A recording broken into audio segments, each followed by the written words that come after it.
Yeah, it's funny because I had a conversation very recently with Amanda Baker, who is the co-founder of Mm. a branding agency. You know her? Yeah, I've met her before. Yes. Oh, okay. Fun. It's funny. I didn't know that.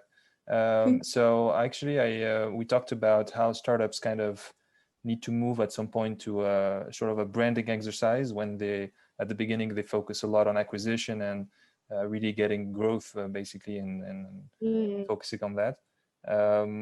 How did that, stepping up to more like a doing branding with a big B, like doing Mhm.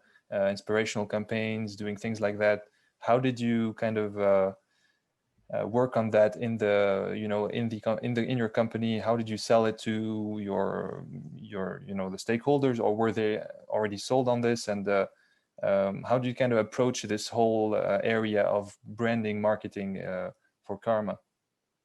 Yeah, it's as you say, it's something that you have to consciously make a decision to do as a small brand. At what point do you step out of sort of very short term, almost reactionary based marketing in order to grow, and take this much more long term approach to brand building, which is a bit scary for small companies because you don't see the results instantly, and it is a long term play. So I think you have to have management, founders, boards that are confident in the company and want to see it sort of invest in itself for the long term.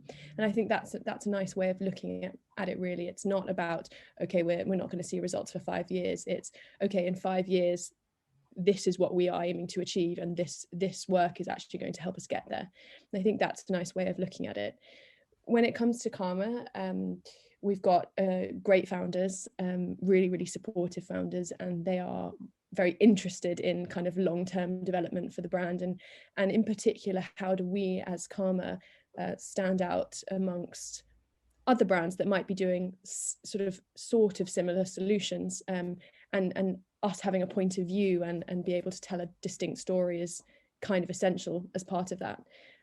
Not just as a point against competitors, but also as a point for consumers, really, because when it comes to Karma and sustainability, there's a lot of talk about sustainability. There's a lot of different points of view and a lot of opinions, and it can be quite complicated and quite hard for consumers to understand what they should be doing.